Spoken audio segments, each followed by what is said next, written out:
Hello everyone, welcome to my channel इन्वायरोट्रिक्स।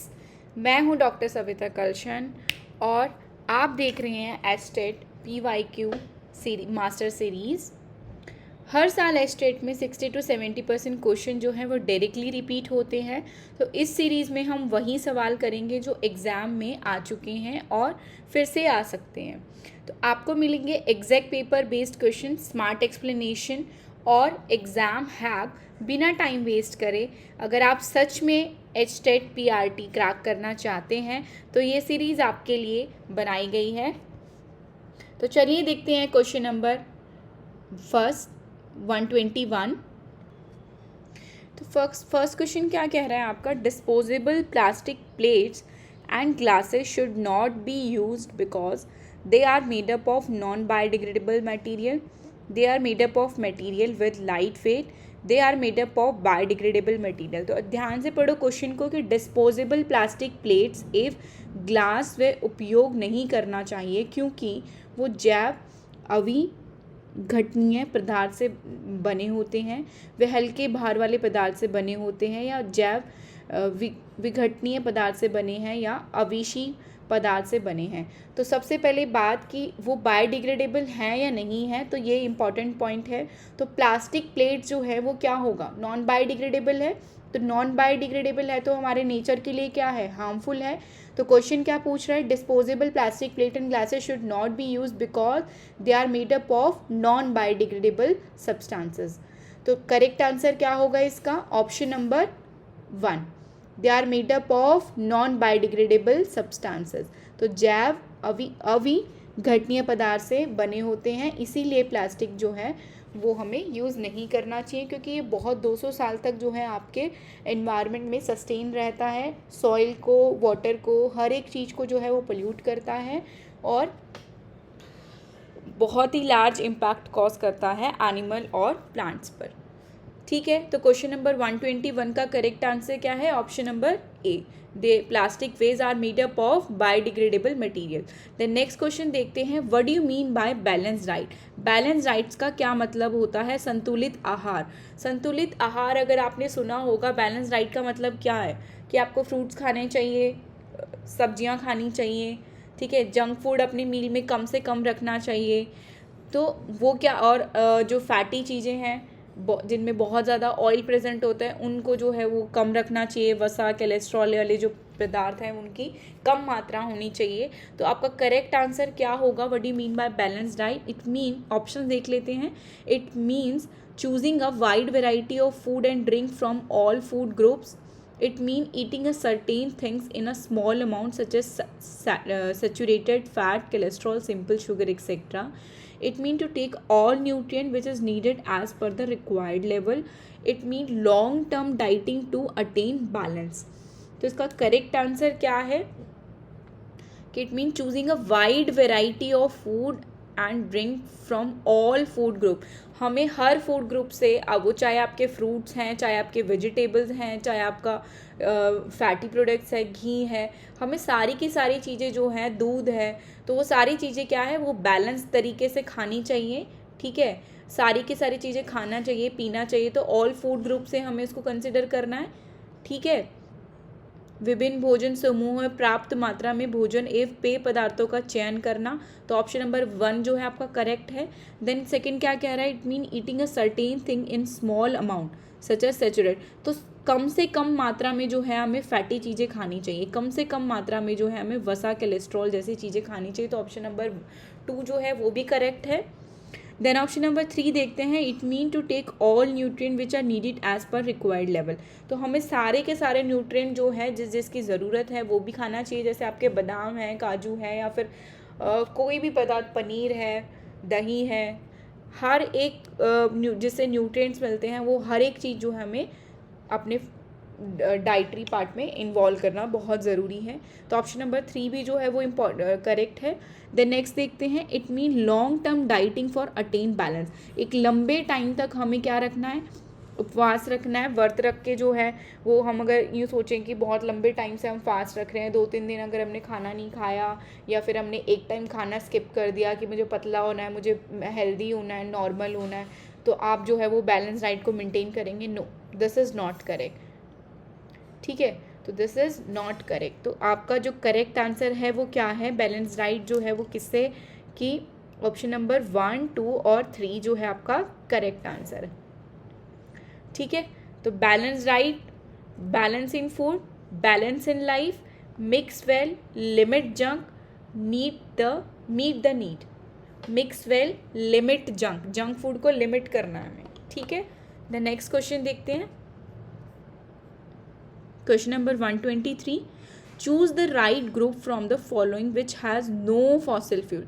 इनमें से कौन सा जो है वो फॉसिल फ्यूल नहीं है। इनमें से निम्नलिखित में से सही समूह का चुनाव कीजिए जिसमें से जीवाश्म ईंधन नहीं है। जीवाश्म ईंधन नहीं है, तो विंड है आपका, टाइड और सन। विंड, टाइड, कोल आपका, पेट्रोलियम, कोल, सीएनजी, ये सारी चीज़ें क्या हैं आपकी, ये जीवाश्म ईंधन है, फॉसिल फ्यूल्स हैं। ठीक है, कोल, पेट्रोलियम और सीएनजी जो है आपके क्या हैं, जीवाश्म ईंधन है, फॉसिल फ्यूल है। बट हवा, लहरें और सूर्य, विंड, टाइड और सन जो है वो आपके क्या हैं, नॉन फॉसिल फ्यूल्स हैं। ठीक है, they are not fossil fuels. तो आपका करेक्ट आंसर क्या है, नो पूछा है, तो करेक्ट आंसर है आपका option number 1। The next question देखते हैं। Radiation with maximum penetration power is. इनमें से कौन सी किरणें जो हैं उसकी सबसे ज़्यादा जो है मैक्सिमम पावर होती है। तो देखो अच्छे से ध्यान रखना बच्चों इस बात को, अल्फा, बीटा, गामा। ठीक है, आपकी जो सीक्वेंस होता है वो होता है G, X, U, I। तो गामा रेज का पेनिट्रेशन बहुत ज़्यादा होता है। गामा के बाद आता है आपका एक्सरे, एक्सरे के बाद आता है आपका यूवी रेज के बाद आता है आपका इंफ्रारेड। तो इंफ्रारेड का पेनिट्रेशन जो आपके सेल्स में इजीली एंटर नहीं कर सकते हैं, आपकी बॉडी में इजीली एंटर नहीं कर सकते, वो क्या है, इंफ्रारेड रेज जो है वो इजीली एंटर नहीं कर सकता है। तो क्वेश्चन पूछा है मैक्सिमम पूछा है। ठीक है, तो मैक्सिमम पूछा है तो आपका क्या होगा, जी से स्टार्ट हो रहा है, गामा रेज। तो गामा रेज ऑप्शन नंबर 2 जो है आपका क्या होगा, करेक्ट आंसर होगा। तो इस सीक्वेंस को याद रखना। ठीक है, तो सबसे ज़्यादा पेनिट्रेशन पावर किसका है, गामा रेज का है, फिर एक्स रेज का है, देन यूवी रेज का है और इंफ्रारेड। और गामा रेज जो है आपकी कैंसर ट्रीटमेंट के लिए भी यूज़ की जाती है। तो गामा रेज का पेनिट्रेशन अच्छा होता है, इसीलिए हम क्या करते हैं, गामा रेज को कैंसर ट्रीटमेंट में हम यूज़ करते हैं। ठीक है, द नेक्स्ट क्वेश्चन देखते हैं। Question number 125, which of the following is an artificial ecosystem. ठीक है, इनमें से कौन सा जो है वो आर्टिफिशियल इकोसिस्टम है। तो आर्टिफिशियल इकोसिस्टम की बात करें तो किसने आर्टिफिशियली बनाया गया है, लोगों के द्वारा, ह्यूमंस के द्वारा बनाया गया है। तो देखो आपका फॉरेस्ट जो है, क्या ये आर्टिफिशियल हो सकता है, जंगल आर्टिफिशियल हो सकते हैं, नो। झील की अगर हम बात करें, लेक भी जो है वो आर्टिफिशियल नहीं है। तालाब, पॉन्ड जो बनाए जाते हैं वो भी आर्टिफिशियल में कंसिडर नहीं करते हैं। लेकिन एक्वेरियम को हम घर पे भी रखते हैं, जिसमें स्मॉल फिशेस वगैरह, मछलियाँ जो डाली जाती हैं वो एक्वेरियम को हम घर पे रखते हैं, स्टोर कर सकते हैं। तो ये क्या है, आर्टिफिशियल इकोसिस्टम है which is created by human beings. तो क्वेश्चन नंबर 125 का करेक्ट आंसर क्या है, ऑप्शन नंबर 3। ठीक है, artificial ecosystem is the aquarium, but forest, lake and pond, झील, जंगल, तालाब जो है वो क्या है आपके नेचुरल इकोसिस्टम है। क्या है, नेचुरल इकोसिस्टम। द नेक्स्ट देखते हैं क्वेश्चन नंबर 126। तो 126 का करेक्ट आंसर क्या है यहाँ पर, which air is a blow from mouth into a test tube containing a lime water. The lime water turn milky, the milkiness is indicator of the presence of which gas. शायद आप लोगों ने practical में perform किया होगा या नहीं, लेकिन हमने अपने ग्रेजुएशन लेवल पे और इवन स्कूल लेवल पर भी जो है ये इस तरीके के छोटे प्रैक्टिकल्स परफॉर्म किए हैं। ठीक है, तो अब क्वेश्चन क्या कहना चाह रहा है कि एक एक टैक्स इस तरीके का एक ट्यूब होता है,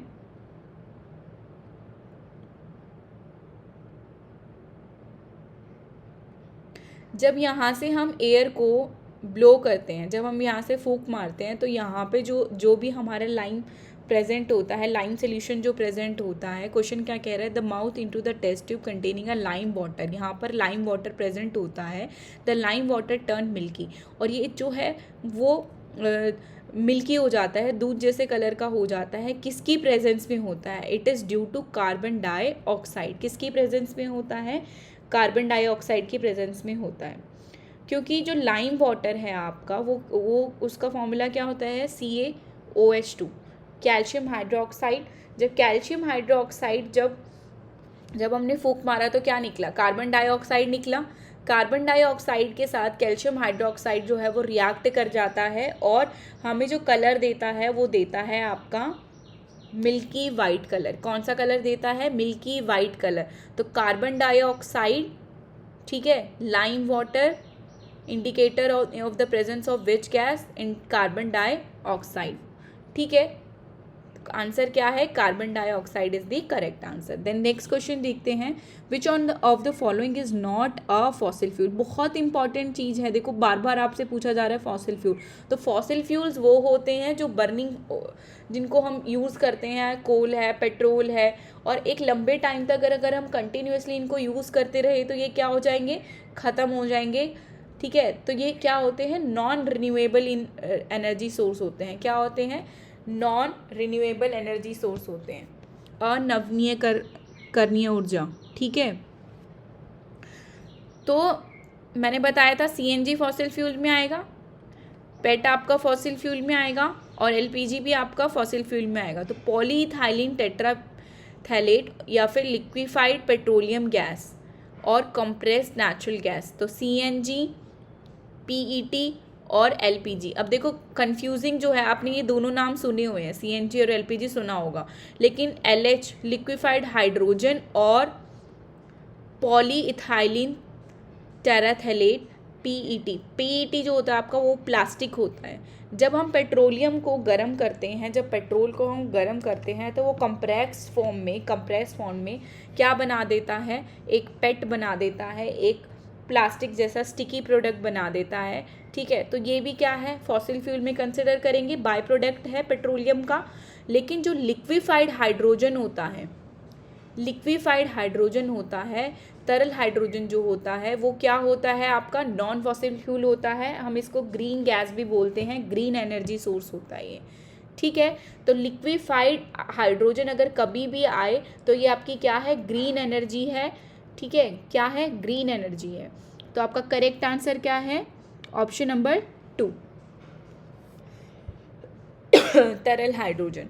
देन नेक्स्ट क्वेश्चन देखते हैं, question number 128, when the white light pass through a prism. ये होता है आपका प्रिज्म। जब हम यहाँ से वाइट लाइट को पास करेंगे तो आपका क्या निकल कर आता है, विबग्योर। क्या निकल कर आता है, विबग्योर,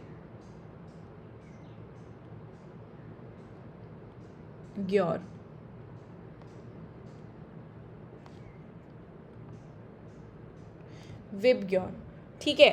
तो क्वेश्चन क्या कह रहा है, the white light pass through a prism, the colour which bands the at least is. जब हमने वाइट लाइट को पास किया तो सबसे कम लाइट पे जो बेंडिंग होगी वो कौन सी लाइट जो है वो सबसे कम बैंड होगी। तो देखो सबसे ज़्यादा जो बैंड होती है वो आपकी होती है वायलेट रेज, ठीक है, ठीक है, बैंगनी किरणें। देन उसके बाद Indigo, blue, green, yellow, orange और रेड। तो सबसे कम जो बैंड होती है, जैसे जैसे आप नीचे मूव करते जाएंगे वैसे वैसे जो है वो बेंडिंग ऑफ लाइट कम होता जाएगा। तो विबग्योर सबसे ज़्यादा मैक्सिममली बैंड होता है, लेकिन जो आपका रेड है वो सबसे कम बैंड होता है। तो पूछा क्या है, the light passes through a prism, the colour which band at least. सबसे कम बैंड जो होती है वो आपकी कौन सी होती है, रेड। तो आपको ये याद रखना है विबग्योर।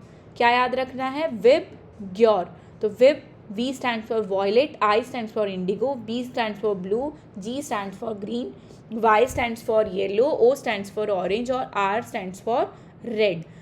ठीक है, अच्छे से याद रखना इस बात को। देन नेक्स्ट क्वेश्चन देखते हैं, आपका करेक्ट आंसर क्या है यहाँ पे। सबसे कम झुकाव मुड़ने वाला रंग कौन सा है? लाल रंग, option number B. The next question क्या कह रहा है, the spiny leaves are the characteristics of which type of plant. देखो कैक्टस आपने देखा होगा, कैक्टस की जो लीव्स पे देखा होगा छोटे छोटे कांटे प्रेजेंट होते हैं। कैक्टस के ऊपर बाहर की साइड जो है उस पर क्या प्रेजेंट होते हैं? छोटे छोटे कांटे प्रेजेंट होते हैं। तो जो वो कांटे होते हैं वो स्पाइनी, उनको क्या बोलते हैं? स्पाइनी लीव्स बोलते हैं, कांटेदार पत्तियाँ, ठीक है। They are characteristics of which type of plant? Terrestrial, aquatic, epiphytic और जीरोफिटिक। टेरेस्ट्रियल जो होते हैं वो आपके नॉर्मल रीजन पे जो प्रेजेंट होते हैं, ठीक है, आपके जो फॉरेस्ट वाले एरियाज़ होते हैं वहाँ पर प्रेजेंट होती हैं। लेकिन टेरेस्ट्रियल की जो लीव्स होती हैं वो बहुत ही ब्रॉड लीव्स होती हैं, चौड़ी पत्तियाँ होती हैं, ठीक है। लेकिन एक्वेटिक की बात करूँ, एक्वेटिक में भी जो है आपका, अगर आपने लोटस देखा हो, ठीक है, वहाँ पर भी ब्रॉड लीव्स प्रेजेंट होती है। एपिफिटिक और जीरोफिटिक। जीरोफिटिक का क्या मतलब होता है? जीरो मतलब मरुस्थलीय, या फिर जीरोफिटिक। मरुस्थलीय मतलब जो रेगिस्तानी एरिया पे प्रेजेंट होते हैं। तो आपके कांटेदार पत्तियाँ, याद रखना कि they are talking about what? Cactus. तो कैक्टस कहाँ प्रेजेंट है? आपका मरुस्थलीय क्षेत्र में प्रेजेंट है, या फिर जीरोफिटिक एरियाज पे जो है आपका प्रेजेंट होता है, जिनको वाटर क्वांटिटी जो है बहुत कम मिलती है, इसीलिए वो जीरोफिटिक कंडीशन में जो है वो ग्रो करते हैं। तो करेक्ट आंसर क्या है? ऑप्शन नंबर 129 का option number 4। The next question देखते हैं, विच of the following continent lies on the southern hemisphere.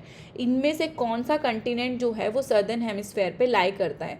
आपने कभी मैप देखा हो, वर्ल्ड का मैप अगर देखा है, तो यूरोप जो है आपका, यूरोप वाला जो रीजन है वो नॉर्दर्न हेमिस्फेयर में आता है। अफ्रीका जो है आपका इक्वेटर पे प्रेजेंट है, ठीक है, अफ्रीका आपका इक्वेटर पे प्रेजेंट है। साउथ अमेरिका भी जो है आपका वो आपका नॉर्दर्न रीजन में आता है, ठीक है, नॉर्दर्न हेमिस्फेयर में आता है। लेकिन ऑस्ट्रेलिया जो है आपका, ऑस्ट्रेलिया किस में आता है? आपका सदर्न हेमिस्फेयर में, ठीक है। कौन से उसमें आता है? दक्षिणी गोलार्ध में जो है आपका क्या प्रेजेंट है? ऑस्ट्रेलिया स्थित है। तो दक्षिणी गोलार्ध में आपका क्या स्थित है? ऑस्ट्रेलिया स्थित है। तो करेक्ट आंसर क्या होगा? Option number 4।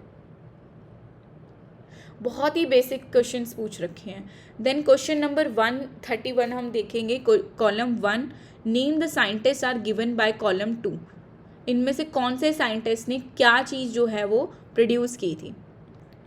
तो बच्चों हमेशा याद रखना कि अलेक्जेंडर फ्लेमिंग की अगर बात हो रही है तो they are talking about penicillin, ठीक है। इन्होंने क्या डिस्कवर किया था?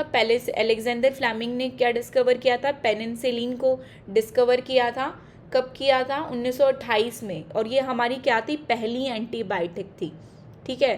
क्या थी हमारी पहली एंटीबायोटिक? तो penicillin which is discovered by Alexander Fleming penicillin first antibiotic, ठीक है। देन हम बात करते हैं एडवर्ड जेनेवर की। एडवर्ड जेनेवर ने क्या डिस्कवर किया था? जेनेवर ने डिस्कवर किया था वैक्सीन को, स्मॉल पॉक्स की वैक्सीन को। चेचक का टीका किसने डिस्कवर किया था? Edward Jenner. तो जेनर ने क्या डिस्कवर किया था?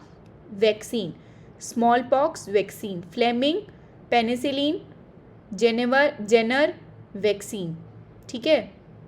तो एडवर्ड जेनेवर ने क्या डिस्कवर किया? Smallpox vaccine. Then Louis Pasteur की बात करें तो लुइस पास्चर ने क्या डिस्कवर किया था? फर्मेंटेशन। क्या डिस्कवर किया था? फर्मेंटेशन। जब दूध में हम दही डालते हैं, खट्टा डाल के दही जमाते हैं, जो वो फर्मेंट होता है, ठीक है, फर्मेंट होता है। तो ये किसने जो है वो डिस्कवर किया था? लुइस पास्चर ने। फर्मेंटेशन किसने डिस्कवर किया था? लुइस पास्चर ने। देन रॉबर्ट कोच की अगर हम बात करें तो रॉबर्ट कोच ने क्या डिस्कवर किया था? एंथ्रेस बैक्टीरियम, ठीक है। क्या डिस्कवर किया था? Anthrax bacterium. तो बहुत ही इजी क्वेश्चन है। अलेक्जेंडर फ्लेमिंग की बात करेंगे तो they are talking about penicillin. Edward Jenner की बात होगी तो they are talking about smallpox vaccine. Louis Pasteur, fermentation, Robert Koch, anthrax, bacterium. Robert Koch, anthrax, bacterium. तो करेक्ट आंसर क्या है इसका? Option number 1। ठीक है, देन नेक्स्ट क्वेश्चन देखते हैं। Question number 132, which group of organism is not a constituent of particular food chain. इनमें से कौन सा जो है वो group of organism particular food chain में नहीं आता है?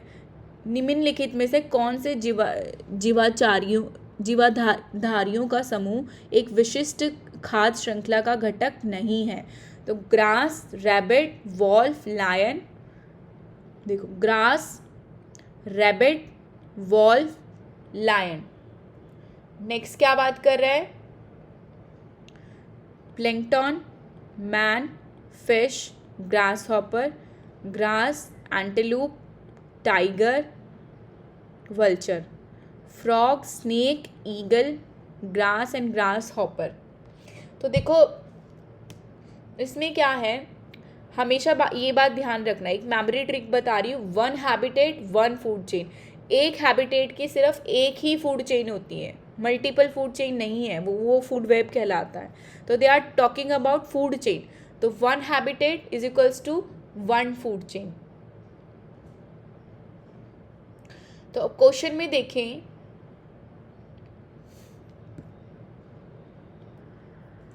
देखो घास है, ग्रास है, ग्रास को किसने खाया? रैबिट ने। रैबिट को किसने खाया? भेड़िए ने। भेड़िए को किसने खाया? शेर ने। तो ये क्या है आपका? करेक्ट है। इन्होंने नॉट पूछा है। लेकिन प्लैंकटन कहाँ प्रेजेंट होते हैं? प्लैंकटन जो है आपके वो एक्वेटिक रीजन में प्रेजेंट होते हैं, पानी में प्रेजेंट होते हैं। जैसे आपने एल्गी देखी होगी, ठीक है, दे आर प्लैंकटन। एल्गी मतलब काई। काई कहाँ है? पानी में प्रेजेंट है। काई को आदमी ने खाया? मैन ने खाया? नो।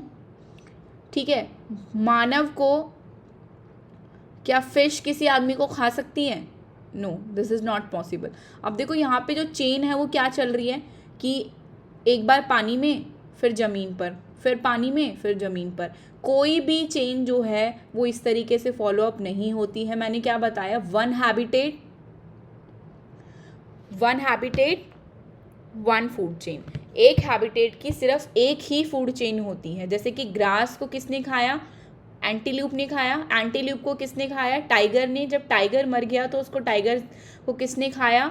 वल्चर्स ने खाया, गिद्ध ने खाया।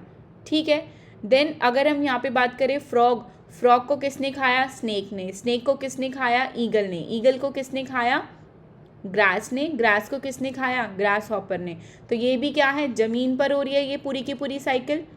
ठीक है, लेकिन ऑप्शन नंबर बी जो है वो आपका, ऑप्शन नंबर 2 जो है वो इनकरेक्ट है, क्योंकि वो बार बार जो है हैबिटेट चेंज कर रही है।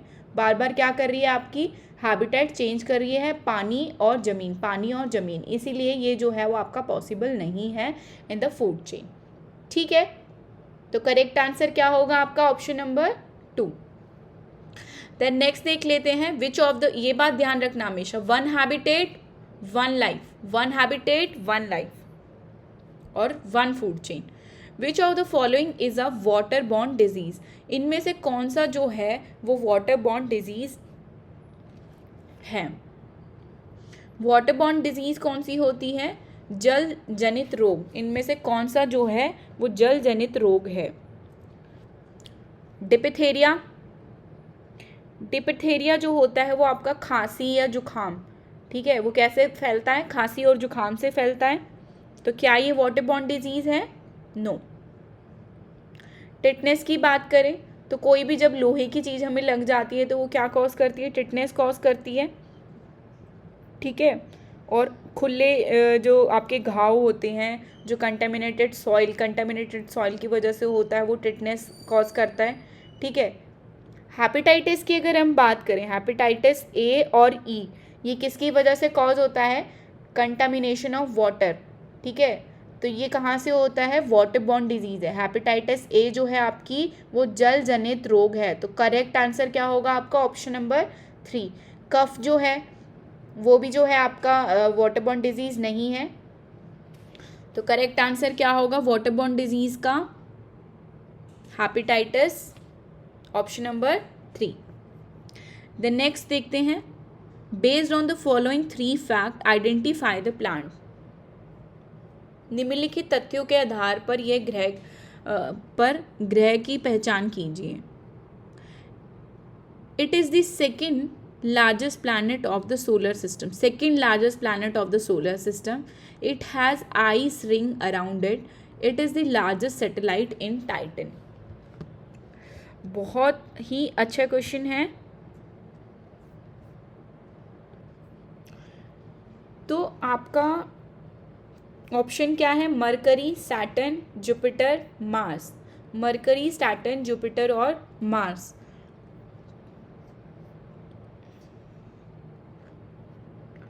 तो मरकरी क्या है? आपका स्मॉलेस्ट प्लैनेट है। मरकरी आपका स्मॉलेस्ट प्लैनेट है और कोई भी नो रिंग और बिग मून जो है इसके अराउंड नहीं होता है। सैटर्न जो है आपका वो क्या है? सेकेंड लार्जेस्ट प्लैनेट है। सैटर्न जो है, शनि जो है वो आपका सेकेंड लार्जेस्ट प्लैनेट है। दूसरा सबसे बड़ा ग्रह कौन सा है? वो है आपका सैटर्न। ठीक है। और सैटर्न के आसपास जो है वो क्या होती है? एक आइस रिंग प्रेजेंट होती है और it is largest satellite in Titan. ये सबसे बड़ा उपग्रह टाइटन है। सबसे बड़ा उपग्रह टाइटन है। तो S stand for Saturn, S stand for second largest, S stand for super ring, S stand for satellite Titan. तो कैसे याद रखेंगे आप इसको? S stand for Saturn, S stands for second largest, S stands for Saturn ring, ice ring, then S stands for satellite Titan। ठीक है, तीनों में क्या आएगा? SSS। तो Saturn is the correct answer. Shani ग्रह जो है आपका सबसे बड़ा दूसरा ग्रह है सौरमंडल का। ठीक है, देन नेक्स्ट देखते हैं question number 135। Match the following nutrient with their main source. इनमें से कौन सा न्यूट्रिएंट का जो है वो मेन सोर्स है हमें बताना है। कार्बोहाइड्रेट से क्या मिलता है, कैल्शियम से क्या मिलता है, प्रोटीन से क्या मिलता है और आयरन से क्या मिलता है। ठीक है, हमेशा देखो ये याद रखना, कार्बोहाइड्रेट मतलब they are talking about wheat, गेहूँ। गेहूँ से क्या मिलता है? हमें कार्बोहाइड्रेट मिलता है। कैल्शियम कहाँ से मिलता है? दूध से मिलता है। इसीलिए बार बार डॉक्टर कहते हैं कि कैल्शियम दूध पियो या दही खाओ तो क्या मिलेगा? कैल्शियम मिलेगा। देन प्रोटीन की अगर हम बात करें तो प्रोटीन किससे मिलता है? दालों से मिलता है। आयरन की अगर हम बात करें तो ग्रीन लीफी वेजिटेबल से क्या मिलता है? हमें आयरन मिलता है। ठीक है, व्हीट किसके लिए ज़रूरी होता है? एनर्जी के लिए ज़रूरी होता है। एनर्जी किससे मिलती है? कार्बोहाइड्रेट से मिलती है। ठीक है, मिल्क जो है वो किसके लिए ज़रूरी है? बोन्स के लिए ज़रूरी है। तो बोन किससे बनी है? कैल्शियम से बनी है। ठीक है, तो मिल्क जो है वो किसके लिए ज़रूरी है? बोन्स के लिए ज़रूरी है। और बोन्स किससे बनी है? कैल्शियम से बनी है। प्रोटीन जो है वो किसके लिए ज़रूरी है? दालें जो हैं वो आपकी मसल्स के लिए ज़रूरी है, क्योंकि मसल्स किससे बनी है? प्रोटीन से बनी है। तो आपकी मसल्स किससे बनी है? प्रोटीन से बनी है। ग्रीन लीफी वेजिटेबल्स की अगर हम बात करें तो ग्रीन फॉर ब्लड। ग्रीन जो है आयरन किसके लिए अच्छा है? हमारे ब्लड के लिए अच्छा है। तो ग्रीन किसके लिए अच्छा है? आयरन ब्लड के लिए अच्छा है। ये ब्लड के लिए अच्छा है, ये एनर्जी प्रोवाइड कराता है, ये हमारी बोन्स के लिए अच्छा होता है। और पल्सेस किसके? मसल्स के लिए अच्छी होती हैं, क्योंकि पल्सेस में क्या प्रेजेंट होता है? प्रोटीन प्रेजेंट होता है। अगर आपसे ऑप्शन में ये न्यूट्रिएंट्स ना देकर ये पूछ लें कि व्हीट से क्या मिलता है? एनर्जी मिलती है। एनर्जी कार्बोहाइड्रेट को रिप्लेस करके वो आपको एनर्जी दे सकते हैं। कैल्शियम को रिप्लेस करके आपको बोन दे सकते हैं। प्रोटीन को रिप्लेस करके आपको मसल्स दे सकते हैं, या आयरन को रिप्लेस करके ब्लड देंगे। तो आप करेक्ट आंसर क्या लगाओगे? Blood, green leafy vegetable, carbohydrate wheat, energy is equals to wheat, calcium is equals to milk, protein is equals to pulses, muscles is equals to pulses. तो correct answer क्या होगा आपका? Option number 1। ठीक है, clear है। Then next देखते हैं हम, विच of the match the various layer of atmosphere with the approximate distance, choose the correct code. देखो ये बहुत अच्छा क्वेश्चन है और मल्टीपल टाइम मैं एक शॉर्ट वीडियो जो है वो बना चुकी हूँ, मेरे चैनल पे जाकर आप देख सकते हैं। एनवायरोट्रिक्स पे लेयर ऑफ ट्रोपोस्फेयर की मैंने बात की है, और एक लेक्चर मैंने रिकॉर्ड किया था लैप्स रेट के ऊपर। तो लैप्स रेट में जब स्टार्टिंग की थी मैंने, तो लेयर से स्टार्टिंग की थी, कौन कौन सी लेयर कितनी कितनी हाइट पर प्रेजेंट है, कौन कौन सी लेयर पे क्या क्या प्रेजेंट होता है और किस लिए वो इम्पॉर्टेंट है। ठीक है, तो आप उस वीडियो को जाकर देख सकते हैं इस तरीके के क्वेश्चन इजीली सॉल्व करने के लिए। तो चलो अभी देखते हैं हम ट्रोपोस्फेयर, स्ट्रेटोस्फेयर, मीजोस्फेयर, थर्मोस्फेयर। तो सबसे लोअर मोस्ट जो लेयर होती है वो आपकी क्या होती है? ट्रोपोस्फेयर। ठीक है, ट्रोपो के बाद आता है आपका, तो ऑप्शन नंबर ए का करेक्ट आंसर क्या होगा? 20 किलोमीटर, क्योंकि ट्रोपोस्फेयर की जो हाइट होती है वो कितनी होती है? 10 to 18 किलोमीटर। कितना होता है? 10 to 18 किलोमीटर, या फिर 18 to 20 भी लिखा होता है कहीं पे। तो ट्रोपोस्फेयर ऑप्शन नंबर 3। स्ट्रेटोस्फेयर की बात हो रही है, ट्रोपो के बाद क्या आता है आपके कितनी लेयर्स प्रेजेंट होती हैं? देखो, पहले आती है आपकी ट्रोपो, फिर आती है स्ट्रेटो, स्ट्रेटो के बाद मीजो, मीजो के बाद थर्मो, थर्मो की जो लोअर मोस्ट लेयर होती है वहीं पे क्या प्रेजेंट होती है? आपकी आयनोस्फेयर लेयर होती है। ठीक है, थर्मो के बाद आता है आपका एक्सो। तो अब हाइट के अकॉर्डिंगली देख लो, सबसे पहले ट्रोपो आया 20 किलोमीटर पे, देन स्ट्रेटो आया 20 to 60, ऑप्शन नंबर बी का 1, देन मीजो आया, मीजो कितने पे आएगा? 60 to 120, थर्मोस्फेयर का 120 to 600। तो आपको लेयर का अगर सीक्वेंस अच्छे से याद है तो इसको आप बहुत इजीली जो है वो सॉल्व कर पाओगे। तो सबसे पहले ट्रोपो, फिर स्ट्रेटो, स्ट्रेटो के बाद मीजो, मीजो के बाद thermo. Tropo, strato, meso, thermo. ठीक है, तो आपको ये सीक्वेंस याद रखना है, ट्रोपो, स्ट्रेटो, मीजो, थर्मो। तो करेक्ट आंसर क्या होगा इसका? Option number 2। नेक्स्ट क्वेश्चन देख लेते हैं, question number 137। Match the biosphere reserve given in the geographical location. Biosphere reserve बता रखा है, उनकी ज्योग्राफिकल लोकेशन बता रखी है। तो टोटल जो है वो इंडिया में कितने बायोस्फीयर रिजर्व हैं? 18 बायोस्फीयर रिजर्व है, 18 बायोस्फीयर रिजर्व है। ठीक है, तो सबसे पहला बायोस्फीयर रिजर्व जो था वो कौन सा था? नीलगिरी। ठीक है, नीलगिरी बायोस्फीयर रिजर्व जो था आपका सबसे पहला बायोस्फीयर रिजर्व था। अब क्वेश्चन देख लेते हैं, नीलगिरी की बात करें तो नीलगिरी जो है वो आपकी 3 स्टेट को कवर करता है। कितनी स्टेट को कवर करता है? 3 स्टेट को, तमिलनाडु, कर्नाटका और केरला। तमिलनाडु, कर्नाटका और केरला। तो ऑप्शन नंबर ए का करेक्ट आंसर क्या है? Option number 3, area of Tamil Nadu, Karnataka और केरला। नीलगिरी, तमिलनाडु, कर्नाटका और केरला। देन सुंदरबन की बात करें तो सुंदरबन कहाँ प्रेजेंट है? आपके वेस्ट बंगाल में। कहाँ प्रेजेंट है? वेस्ट बंगाल में। देन उसके बाद अगर हम बात करें, सुंदरबन के बाद आता है आपका गल्फ ऑफ मन्नार। ये कहाँ प्रेजेंट है? गल्फ ऑफ मन्नार आइलैंड जो है आपका तमिलनाडु में प्रेजेंट है। कहाँ प्रेजेंट है? तमिलनाडु में। और नंदा देवी रिजर्व जो है वो आपका कहाँ प्रेजेंट है? उत्तराखंड में। तो बहुत ही इजी क्वेश्चन है। नीलगिरी टाइगर रिजर्व की बात करेंगे तो they are talking about Tamil Nadu, Karnataka और केरला। सुंदरबन रिजर्व की बात होगी तो they are talking about West Bengal. ठीक है, जहाँ पे रॉयल बंगाल टाइगर्स मिलते हैं आपके। Gulf of Mannar they are talking about Tamil Nadu. Nanda Devi reserve, Nanda Devi पर्वत जो है वो आपका कहाँ पर है? उत्तराखंड में। तो नंदा देवी रिजर्व भी कहाँ पर होगा? उत्तराखंड में। तो करेक्ट आंसर है इसका ऑप्शन नंबर 3। ठीक है,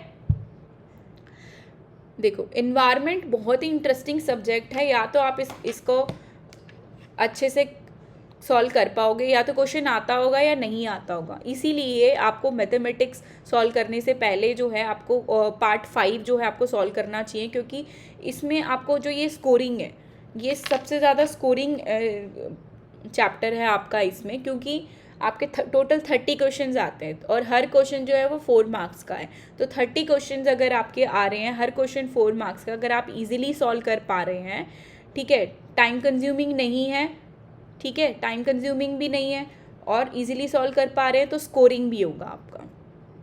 ठीक है, देन नेक्स्ट देखते हैं question number 138। What will happen if antelope is missing, क्या होगा अगर एंटीलूप मिसिंग हो जाएगा। ग्रास को कौन खा रहा है, एंटीलूप खा रहे हैं, ठीक है। एंटीलूप को कौन खा रहा है, टाइगर खा रहे हैं। और ये क्या कह रहे हैं क्वेश्चन में कि अगर हम एंटीलूप को हटा दें, क्या टाइगर ग्रास खाएगा, नो। और ग्रास की क्वांटिटी, ग्रास की कंसंट्रेशन भी क्या हो जाएंगी, वो बहुत ज़्यादा बढ़ जाएगी, क्योंकि ग्रास को खाने वाला कोई नहीं रहेगा, तो ग्रास भी बहुत ज़्यादा हो जाएगी, है ना। तो हमारा इकोसिस्टम क्या हो जाएगा, वो डिस्टर्ब हो जाएगा।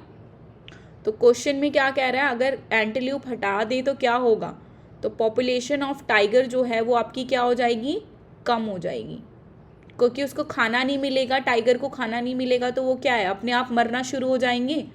तो पॉपुलेशन जो है, बाघ की जो पॉपुलेशन है वो क्या हो जाएंगी, कम हो जाएगी। हमेशा याद रखना, डिस्टर्बिंग अगर कोई भी चेन में से कोई भी अगर एक चीज़ हटा दी, जो ऊपर का जो ट्रॉपिक लेवल है वो ऑटोमेटिकली मर जाएगा आपका, ठीक है, उसकी पॉपुलेशन ऑटोमेटिकली कम हो जाएगी। तो ऑप्शन नंबर 4 जो है आपका करेक्ट आंसर है। चेन का मतलब ही एक दूसरे से इंटरकनेक्शन है, और अगर एक भी खत्म हो गया तो दूसरा ऑटोमेटिकली खत्म हो जाता है। देन नेक्स्ट देखते हैं क्वेश्चन नंबर 139, कॉलम ए और कॉलम 2। कॉलम 1 में आपको डेट्स दे रखी हैं और कॉलम 2 में आपको डेज दे रखे हैं। तो 2 फरवरी को हम क्या बनाते हैं, वर्ल्ड वेटलैंड डे बनाते हैं। ये कब स्टार्ट किया गया था, 1971 में जो है वर्ल्ड वेटलैंड डे स्टार्ट किया गया था। तो वर्ल्ड वेटलैंड डे हम कब बनाते हैं, 2 फरवरी को। 2 फरवरी को क्या मनाते हैं, वेटलैंड डे मनाते हैं, ठीक है। आर्द्र भूमि दिवस कब मनाते हैं, 2 फरवरी को मनाते हैं। 21 मार्च की अगर हम बात करें तो क्या सेलिब्रेट करते हैं हम 21 मार्च को, 21 मार्च को हम सेलिब्रेट करते हैं वर्ल्ड फॉरेस्ट डे। क्या सेलिब्रेट करते हैं, वर्ल्ड फॉरेस्ट डे, ठीक है।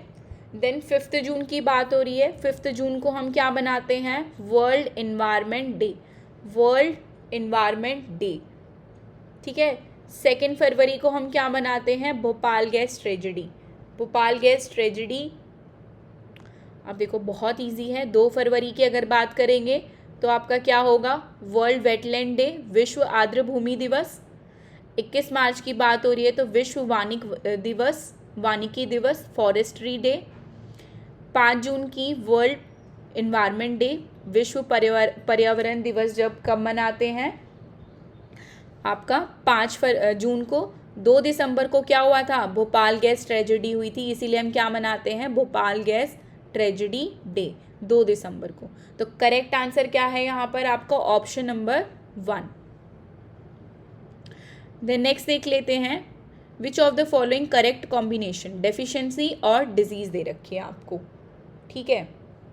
तो लैक ऑफ विटामिन ए की वजह से, विटामिन ए की अगर डेफिशिएंसी होगी तो आपको क्या होगा, नाइट ब्लाइंडनेस होगी। क्या होगी, नाइट ब्लाइंडनेस, ठीक है। रतौंधी किसकी वजह से कॉज हो रहा है, विटामिन ए की वजह से, ठीक है।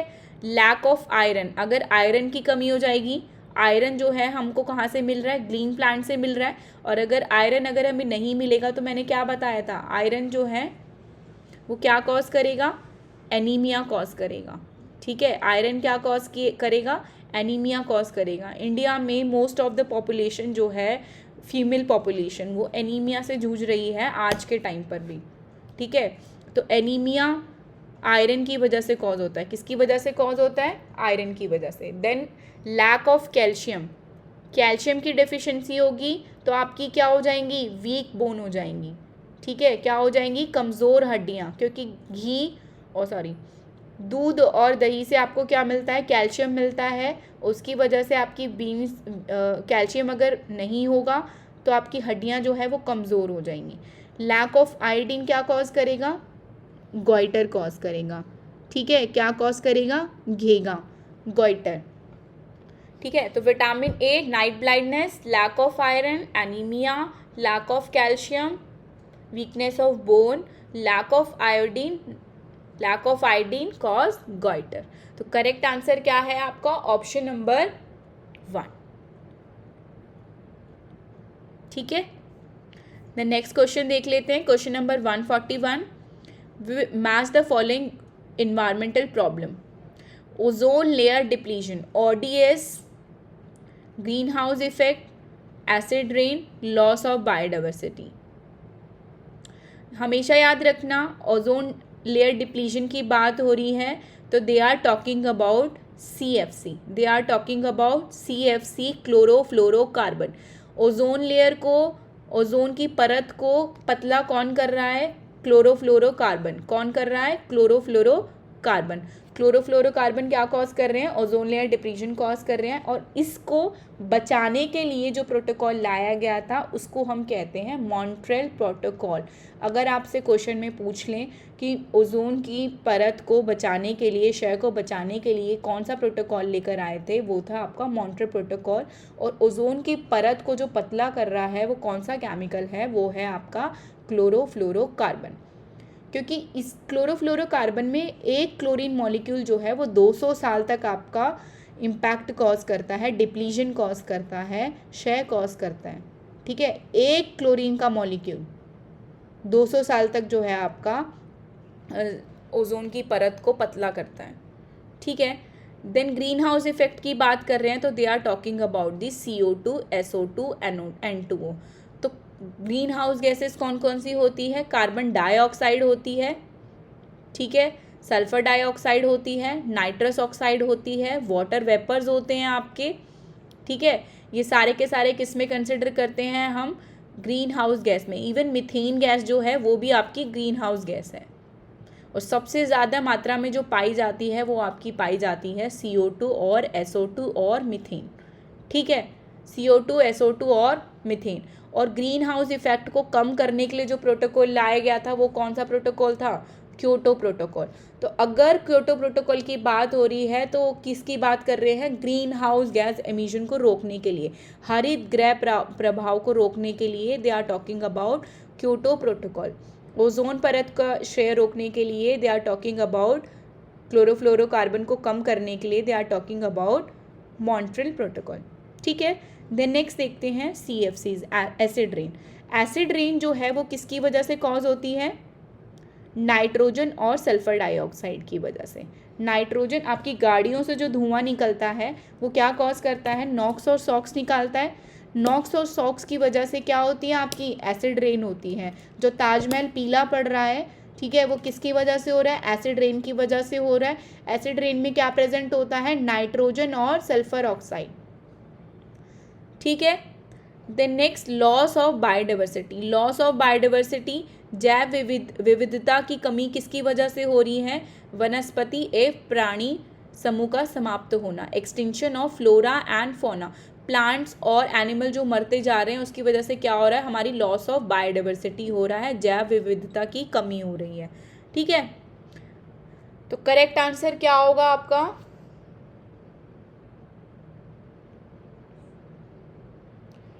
क्वेश्चन नंबर 144 का करेक्ट आंसर क्या होगा? Option number 4। Option number 4 is the correct answer. ठीक है, मैंने इस क्वेश्चन में आपको 3 तरीके के क्वेश्चन सॉल्व करना बताया। अगर आपको ओजोन डिप्लीशन का बात करें तो Montreal protocol, greenhouse gas की बात करें तो they are talking about Kyoto protocol, acid rain जो है वो सल्फर डाइऑक्साइड और नाइट्रोजन डाइऑक्साइड की वजह से कॉज होता है, लॉस ऑफ बायोडाइवर्सिटी, फ्लोरा और फौना का एक्सटिंक्शन कॉज कर रही है। ठीक है, और लॉस ऑफ बायोडाइवर्सिटी के लिए जो प्रोटोकॉल आया था वो क्या था? अर्थ समिट हुआ था आपका 1992 में। कब हुआ था? 1992 में। देन नेक्स्ट देखते हैं question number 142। Bone is used as a fertiliser. Bone is used as a fertiliser because it contain a following plant nutrient.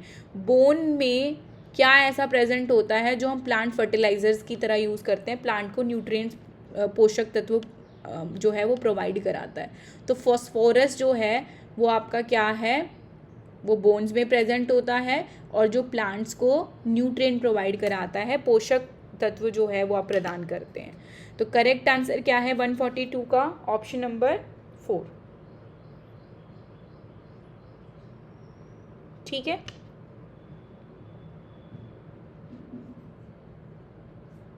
Then next question देखते हैं, क्वेश्चन नंबर 143।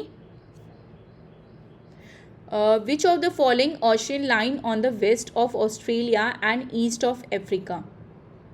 कौन सा ओशियन जो है आपका वेस्ट और ईस्ट में जो है वो आपके प्रेजेंट होता है। देखो, ocean lies on west of Australia, Australia यहाँ प्रेजेंट है, इंडिया यहाँ प्रेजेंट है, ठीक है। ऑस्ट्रेलिया के वेस्ट में क्या प्रेजेंट है, यहाँ पर Indian ocean. East of Africa, यहाँ पर अफ्रीका है, अफ्रीका के ईस्ट में, याद रखना है ऐसे वी से, वेस्ट ईस्ट, ठीक है। ऑस्ट्रेलिया के वेस्ट में कौन प्रेजेंट है, इंडियन ओशियन। ऑस्ट्रेलिया अफ्रीका के ईस्ट में कौन प्रेजेंट है, इंडियन ओशियन। तो करेक्ट आंसर क्या होगा आपका, ऑप्शन नंबर 2, हिंद महासागर। क्या प्रेजेंट है, हिंद महासागर। देन नेक्स्ट क्वेश्चन देखते हैं, question number 144। Natural source of air pollution. Air pollution का नेचुरल सोर्स क्या है, volcanic eruption, forest fire, decay of vegetation, automobile exhaust. तो वोल्केनिक इरप्शन जो है, ज्वालामुखी विस्फोट होता है, वो अपने आप से ही होता है, ठीक है। तो नेचुरल सोर्स है। फॉरेस्ट फायर जो है वो भी आपका नेचुरल सोर्स है, जंगल में कोई आग लगती है तो वो अपने आप लगती है, ठीक है। डिके ऑफ वेजिटेशन, वनस्पति का विघटन, डिके ऑफ वेजिटेशन जो है वो भी नेचुरल सोर्स है। लेकिन ऑटोमोबाइल एग्जॉस्ट, गाड़ियों से जो धुआं निकल रहा है, गाड़ी कौन चला रहा है, ह्यूमन बींग्स चला रहे हैं, तो क्या वो नेचुरल सोर्स है, no, this is not the natural source. तो करेक्ट आंसर क्या होगा,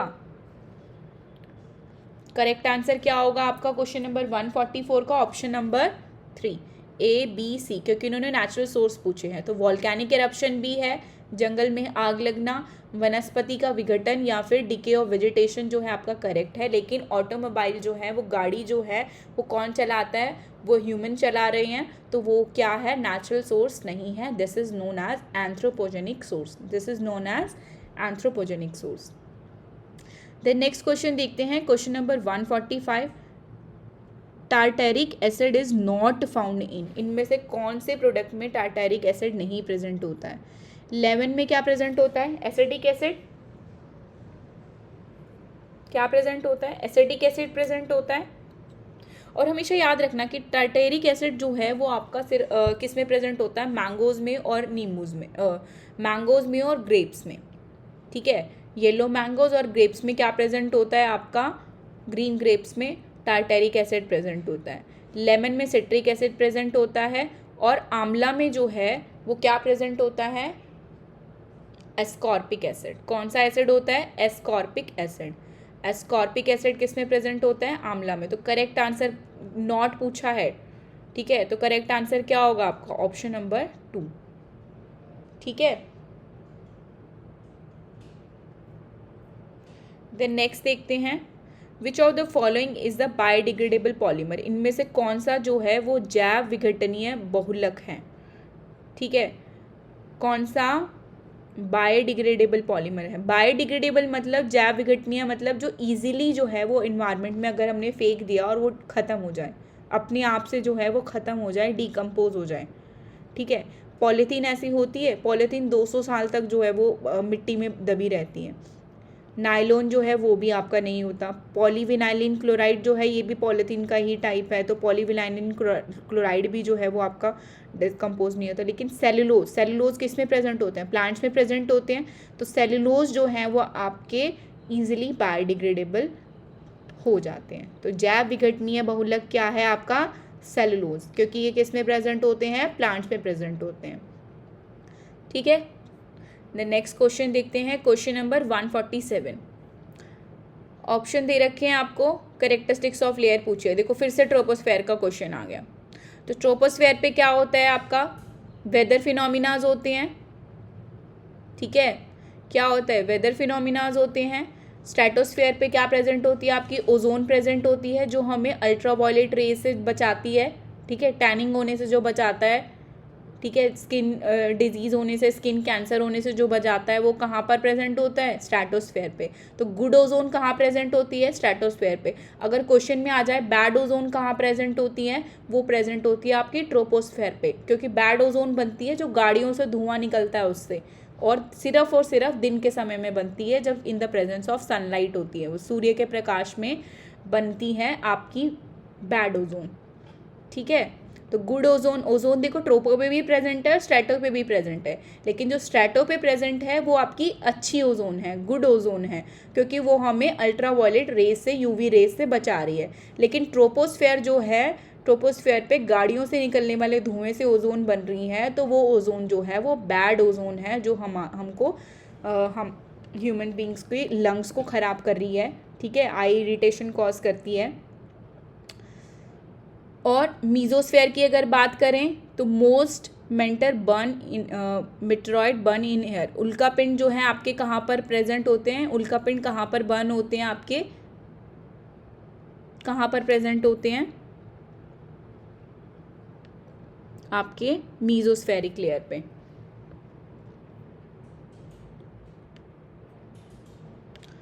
तो चलो क्वेश्चन देख लेते हैं।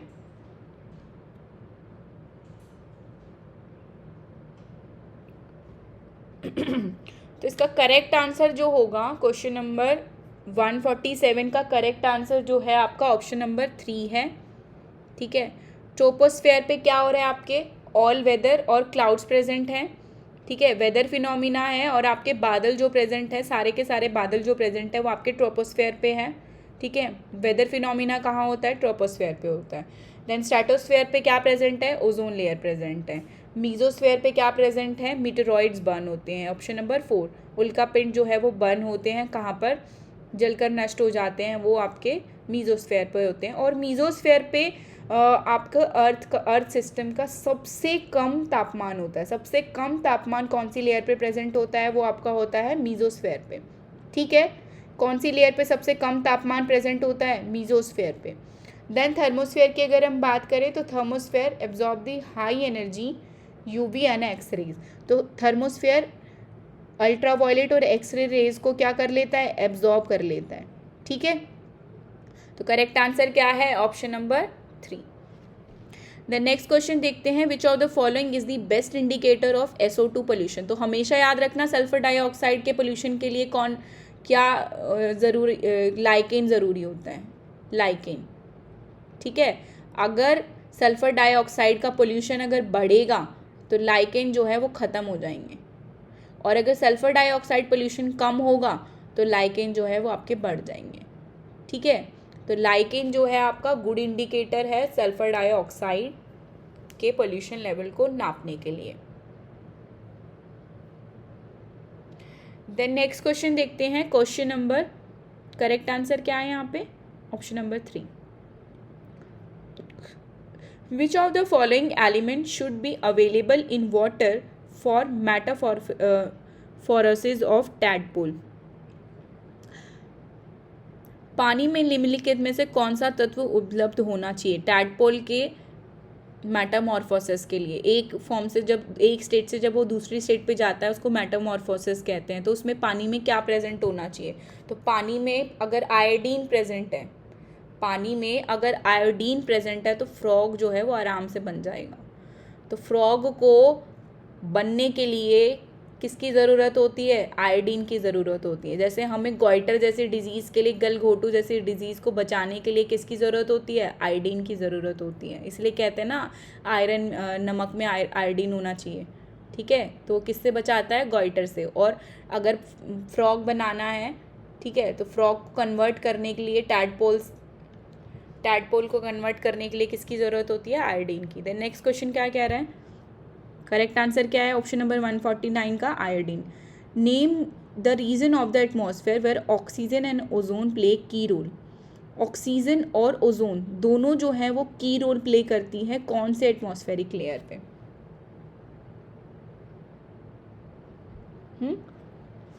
देखो, ऑक्सीजन सांस लेने के लिए ज़रूरी है, सांस लेने के लिए ज़रूरी है, पौधों के लिए ज़रूरी है, ह्यूमन बींग्स के लिए ज़रूरी है, इवन अगर ऑक्सीजन ना हो तो हम क्या कोई आग नहीं जला सकते हम, ठीक है।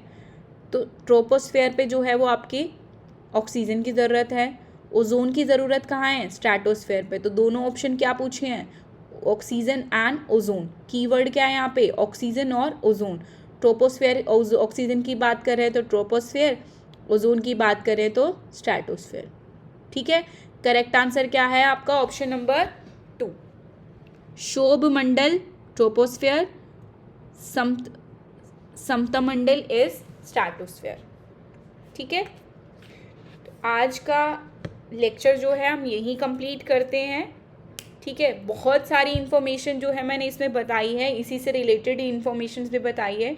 अगर वीडियो पसंद आए तो please like share and subscribe करें। इसी से आपके बहुत सारे क्वेश्चन जो हैं वो आ सकते हैं, एक्सपेक्टेड क्वेश्चन जो हैं वो आ सकते हैं, रिपीट भी हो सकती हैं, वो किसी भी फॉर्म में रिपीट हो सकते हैं, और जिस फॉर्म में रिपीट हो सकते हैं मैंने वो आपको ऑप्शंस भी बता दिए हैं, ठीक है। अगर वीडियो पसंद आए तो please like share and subscribe ज़रूर करें। Thank you so much.